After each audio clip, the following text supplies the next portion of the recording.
Jadi di lapor ini ada 5 subbid, 5 subbidang. Nah, 5 subbidang ini satu subbab namanya remin, kemudian 5 subbidang, ada namanya, kita mulai dari lantai 1 ya, ada namanya balistik metalurgi, kemudian kita masuk ke lantai 2, ada namanya narkotika dan obat berbahaya, ada namanya kimia biologi, ke lantai atas ada dokumen uang palsu, kemudian ada fisika komputer. Nah, sekarang kalian berada di subbidang kimia biologi.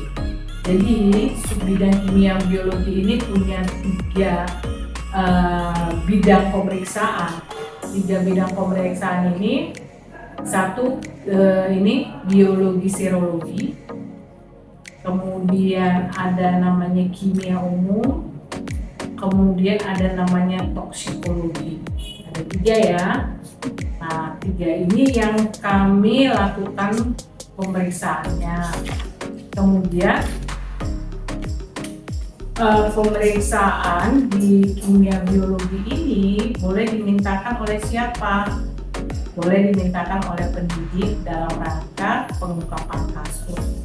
Jadi tugas lapor untuk melakukan pemeriksaan sehingga pembuktian nanti itu bersifat ilmiah. Jadi tidak memecah pengakuan, tidak juga itu dengan cara-cara lainnya. Jadi lebih kepada bagaimana barang bukti yang ditemukan dalam satu tindak perkara berbicara. Karena apa? Barang bukti itu tidak akan pernah bohong. Kalau pengakuan itu bisa bohong, bisa ditarik ya.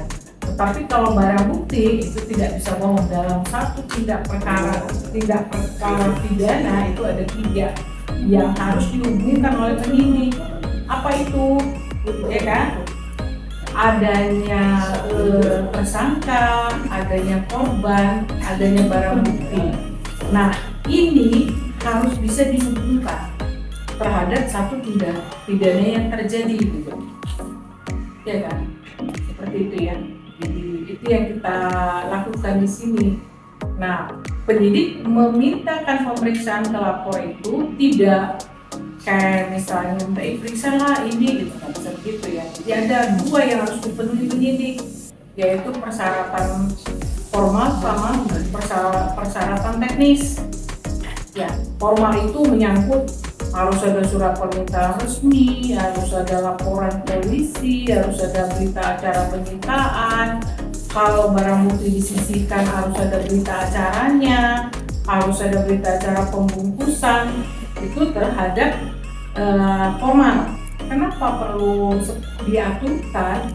Supaya validitas dari barang bukti yang dikirim ke lapor itu bisa dipertanggungjawabkan.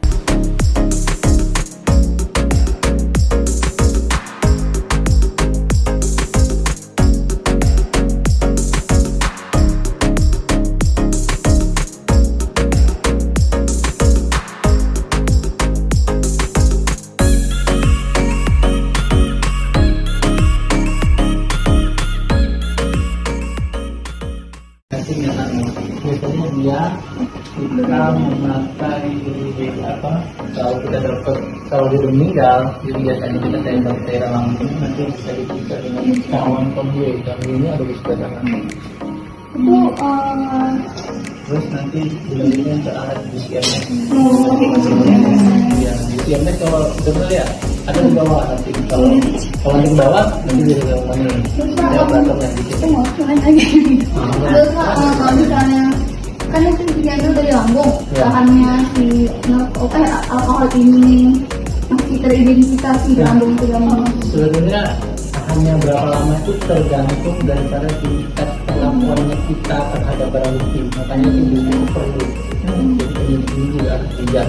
Jadi cara penanganan barang bukti. Jadi kalau misalkan kasusnya alkohol itu nggak boleh tempatnya terbuka. Iya. Kita mesti begitu dapat, begitu lapor, terus dalam kemasannya pengirimannya kita harus menggunakan ini kayak telepon yang ada jelinya, jadi supaya dia terperangkap masih di situ. Jadi setelah itu kita proses di sini. Nanti kita blender dulu. Kalau misalkan dia arahnya alkohol, dari situ yang diduga bercadar itu kita pindahkan nanti ke medianya. Medianya yang kita siapkan medianya, nanti dari situ prosesnya kita tadi transfer ke sini. 2 hari Mas. Sama kerjanya. Oke, kalau mau banyak nanti bisa bilang terus. Ada lebih garam. Kalau ngambil sampel di TKP langsung itu Kalau ngambil seperti terapi pernah sering. darah terus itu Caranya Kayak jalan gitu. enggak lah, kan di TKP biasanya kan darahnya itu kan bercadar. Jadi dari bercadar kita bisa menentukan tinggi daripada tersangkanya menggunakan apa, terus bagaimana caranya atau misalnya terjadi ya ibaratnya pembantaian seperti apa nanti bisa. Jadi barang bukti itu yang berbicara. Jadi bukan kita tidak mengejar pengakuan daripada tersangka. Jadi